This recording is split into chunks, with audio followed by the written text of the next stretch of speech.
So, you're wondering about how much it costs to live in Arizona? Well, in this video, we're going to be talking all about the cost of living here in the Phoenix, Arizona area.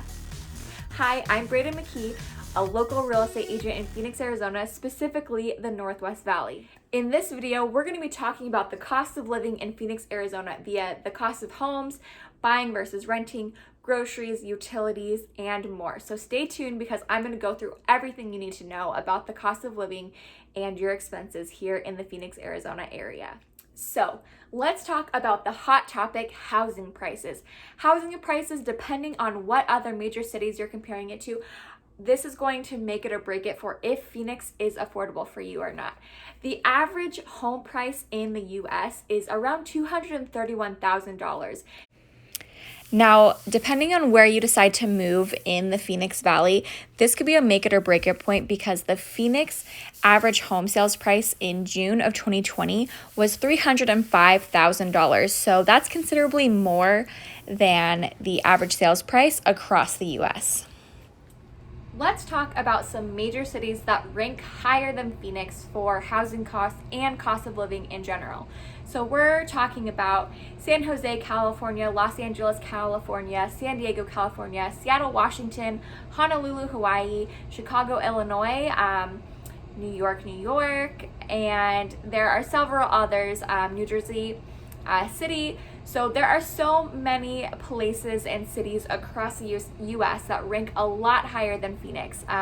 San Francisco, California is listed as the top cost of living city by Phoenix Business Journal this year. So those are the cities that we are comparing Phoenix to, so you can have a good reference of cost of living there versus Phoenix.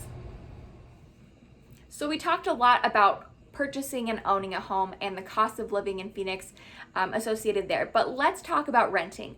The Phoenix metro area rental market has gone crazy in the last few years. So it's actually going to be more expensive for your housing costs to rent than it is to purchase in most cases.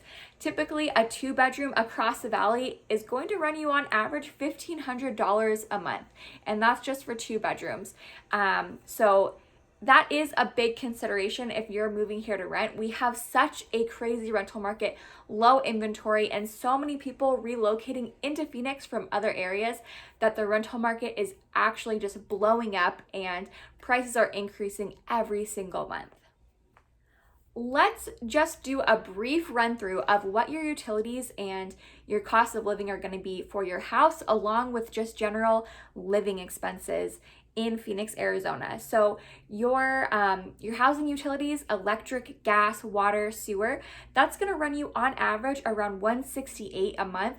Now during the summer, that electric bill is going to be a lot higher, and then in the cooler months, it's going to be a lot lower. So it does fluctuate throughout the year, but some people forget about the summer electric bill. So I just want you guys to know, because it does get so hot here, that electric bill is going to be a lot higher in the summertime than it is in the wintertime, fall, and early spring. Internet is going to average around $75 a month. Gas costs are going to average around $150 a month, give or take, depending on where you live and how far your commute is. Some people commute all the way across the valley, and that is going to be a lot more gas than if you are really close to work. So that is definitely a consideration depending on where your work is, where you choose to live. So if that's something that you're looking into, let us know, because we can definitely help you find a neighborhood that fits your needs and also your commute and where you're going to be working as well. Rent or mortgage costs are going to average around $1,197 a month. That's across the whole valley. Some areas are going to be higher, some are going to be lower. It depends on city to city in the Phoenix metro area. There's so many cities within the Phoenix metro map, if you look at it, that it really depends on where you're going to be at, the number of bedrooms. And again, like I said, purchasing is usually going to be more cost effective over time with your monthly housing costs than renting is going to be. And food for a family of 4 averaged $290 a month. So just plan for that. I don't think that those numbers take into account eating out, but if you do eat out, it's probably going to be a bit more than that. But if you don't like to cook and you like to eat out, you probably already know that too. So I do want to go back and mention gas costs just real quick, because some people that come from other major cities are a little bit surprised. We don't have as much public transportation as some cities. I know Portland has a really great system in place, and we don't, we do have a bus system, but depending on where you're living versus where you're working, you're not going to be able to utilize that efficiently to get to work every day. So that is why gas costs are a little bit higher here. Now, we do have a really great freeway system, and if you are living close to the freeway, a lot of the freeways connect. So if you're going there around the valley, that's going to help with your gas and gas mileage. So again, when you're looking to move here, we can definitely help you kind of plan out a route and hopefully buy near one of those freeways. That way you have easy connection and hopefully lower some of those gas costs for sure. So eating out at a mid-range restaurant with a 3-course meal for 2 people, that ran on average around $60 for that bill. And then to get a medium-sized latte in the Phoenix metro area, you're looking probably around $5, which is pretty even as far as food costs eating out goes compared to the other major cities. Now let's go over your healthcare costs.